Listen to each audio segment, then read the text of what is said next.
Hey folks, this is JR with DIY Prepper. Welcome to the channel. When most people think of a survival situation, they imagine somebody stranded in the wilderness trying to make it back to civilization.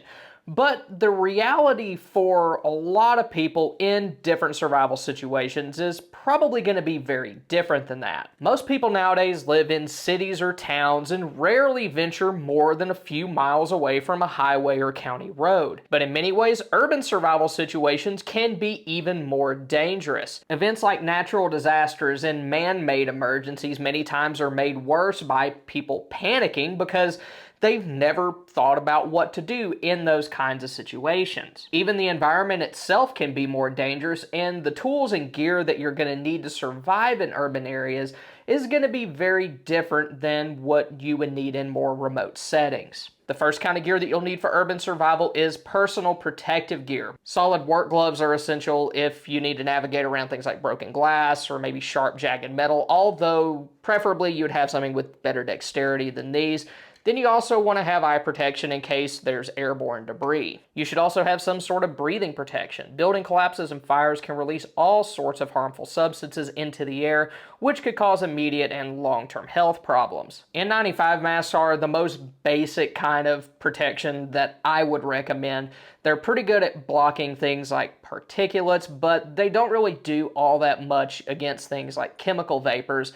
Although one thing they're very good at is they fit into a backpack or something like the center console of your car much easier than the other options. Half-face respirators are the next step up. Their face piece is going to form a much better seal than N95 masks will, and also the cartridges, they're replaceable, and you can get a wide range of different filters for these, some of which can remove both particulates as well as chemical vapors. But if you want more comprehensive protection, you're gonna need a gas mask. Something like this is gonna be able to protect you from biological, chemical, and nuclear contaminants, in addition to just normal debris or like industrial chemicals that you could experience in the wake of some sort of urban disaster.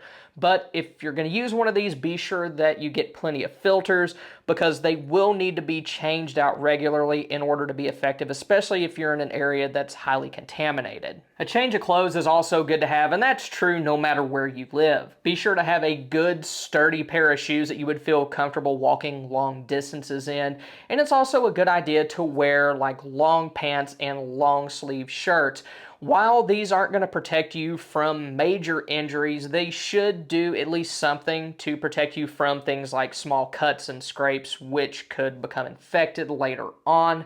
And if you're in a very hot environment where it really wouldn't be practical to wear something like long sleeves, maybe you could keep something like a jacket shoved inside of an EDC bag or somewhere else that you would have access to so that you can throw it on when necessary. Then also things like knee pads and elbow pads could be useful if you're having to navigate different kinds of debris. Another item that you'll need for urban survival is shelter. Military-style ponchos like this one can protect you from the rain, and they also have grommets on them that allow you to use them to make different kinds of shelters. I also like that you can get them in colors that aren't going to stand out too much as being tactical, so you'll be able to wear these without drawing a whole lot of unnecessary attention to yourself. Survival bivvies like this one are also good to have. This is the Escape Light bivvy by Survive Outdoors Longer. It's small enough to fit inside of my EDC bag, and it weighs next to nothing. Normal Mylar blankets aren't breathable, which can cause problems if you start to sweat, but that shouldn't be as much of a problem with these because they're breathable and they're good to keep in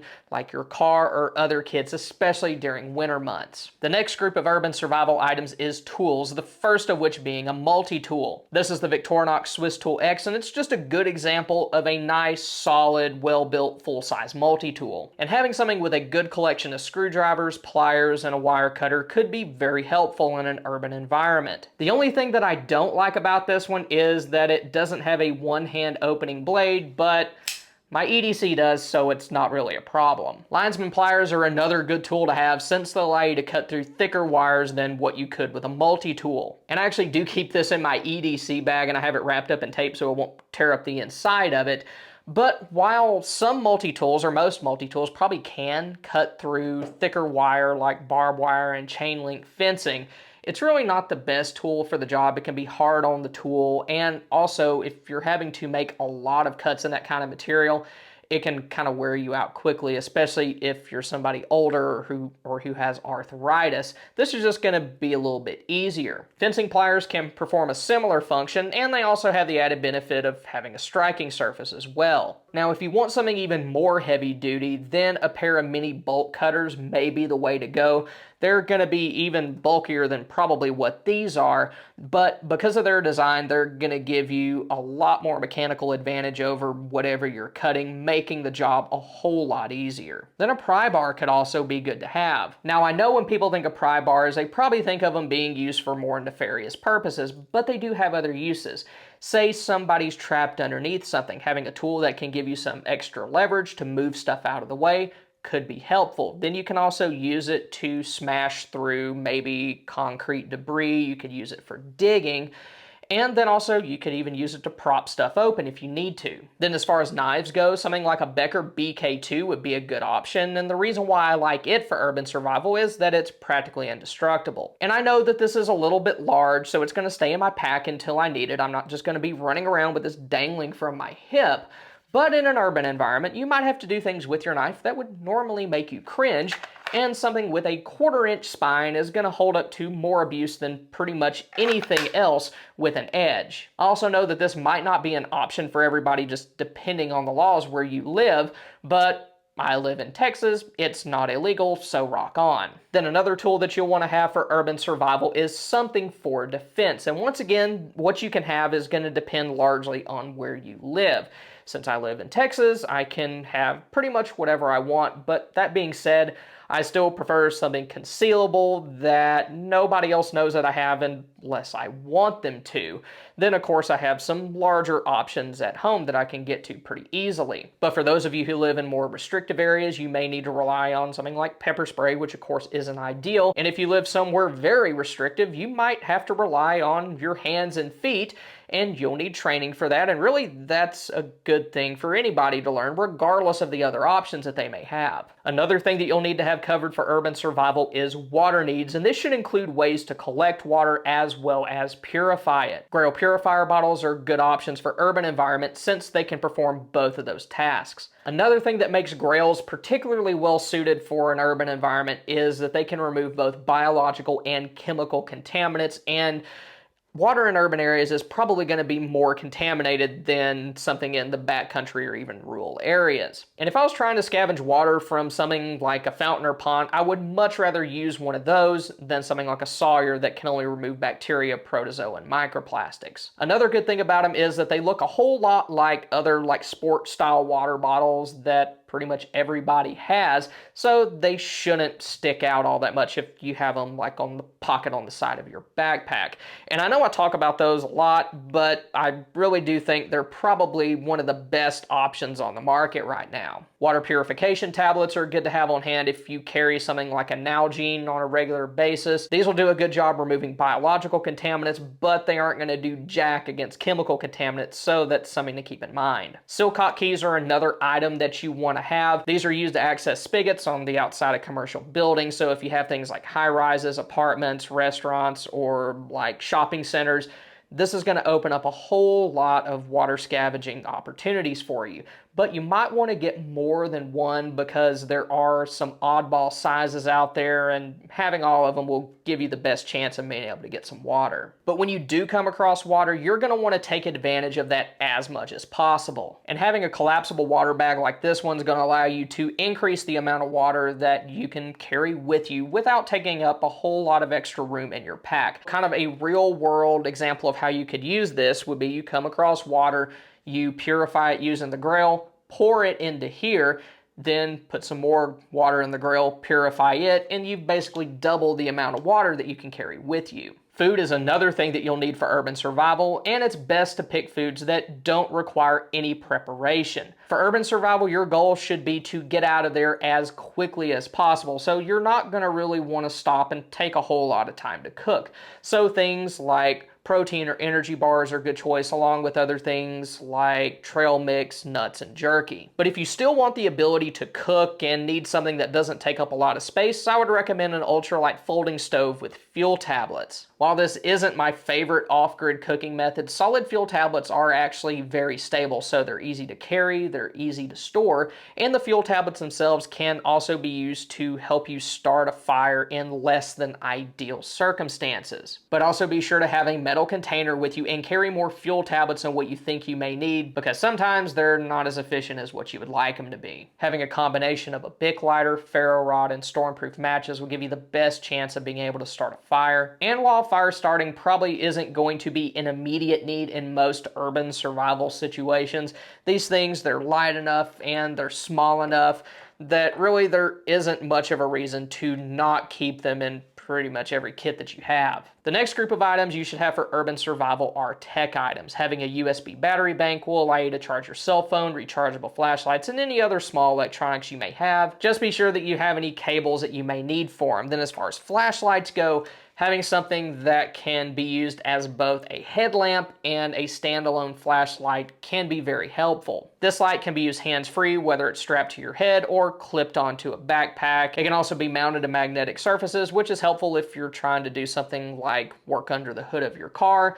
Then you can also take it out of the head strap and use it just as a standalone flashlight. If you have multiple people in your group, then two-way walkie-talkies can work. Just be aware that those aren't secure. Ham radios have more power and capabilities, but they aren't as easy to use. I personally feel like emergency radios like this one are a little bit too big to keep in something like an EDC bag or some type of other like mobile kit. But they do make small AM/FM radios. They're about the size of like an old iPod Nano, and those could be good to keep in your EDC bag so that you can get information during like a short-term weather emergency or towards the beginning of something more serious. And guys, something cool is about to happen. I am very, very close to reaching 100,000 subscribers as of making this video. By the time this video is actually posted, I might already be past it or very close to it. So very soon we are going to be having a giveaway, so be sure to keep your eyes out for that. So hopefully you could win something pretty cool. The next group of items that you should have for urban survival are first aid items. Simple bandages and medications are good things to keep in every kit that you have. I also like to keep a small bottle of iodine in my kit because it's a very powerful antiseptic, but it doesn't damage tissue like isopropyl alcohol and hydrogen peroxide will. But you should also have what you need to treat more serious injuries, and tourniquets are one of the first things to come to mind. During an urban survival situation, you might come across all sorts of injuries, and having a tourniquet could help you save yourself or somebody else if you or them are experiencing heavy bleeding from one of your extremities. Ratcheting tourniquets like this work very well for self-application since they won't come undone if you lose your grip as you're tightening it. You can also keep other things in your kit to control heavy bleeding like Quick Clot or Salox. Just be sure that you know how to use them and the correct times to use them. And you notice that I keep a lot of stuff in either like a Ziploc bag or some other waterproof container, and that's just to protect the stuff inside of them, or in the case of this, to keep it from spilling out and messing up everything else. Then besides all those, you probably want to have some other things like a map and compass. Now hopefully you're going to be able to keep your phone powered up and use that for navigation until you can reach your home or somewhere safe. But if that goes down, then having some maps is going to be very handy. If you live in a major city with a lot of very complicated roads and transit systems, then a map specifically of that city would be helpful. Then also having a state or regional map would be good as well if you have to navigate your way over a large area. Having something like a write in the rain pad would also be beneficial. Say your phone dies, you aren't able to take notes, you could write them down on this. Or if you're needing to leave breadcrumbs, maybe you have to abandon your vehicle, you can stick a note on the dash letting your loved ones know that you're fine and you'll meet them at whatever location you choose. Then also carry a little bit of cash on you that you can use to pick up additional items on the way. And if you're going to use that cash, the best time to do that is at the very beginning of something before everybody else realizes how bad it is. I know that a lot of people aren't really going to want to do that, but it's always good to have options. And if you carry cash, be sure to carry it in small denominations so that you don't have to spend $100 on something stupid like 3 cans of beans. Now when it comes to where you're going to keep all this stuff. Most people aren't going to be running around with pry bars and gas masks all over the place. If you have a car, then you could keep larger or more specialty items in there, but with things like crowbars or pry bars that might draw some unwanted attention, it'd probably be best to store those in something like a larger, more comprehensive toolkit so that if people see them, it doesn't really trigger any alarm bells. And most of the other items could fit inside of a good EDC bag or backup kit that you keep at your office or in the trunk of your car. Now, if you want to see my current EDC bag and how I have it set up, then you can check out this video. Or if you want to see more things that you would need to survive in an urban environment, then check this one out. Thank y'all for stopping by. Y'all have a good one.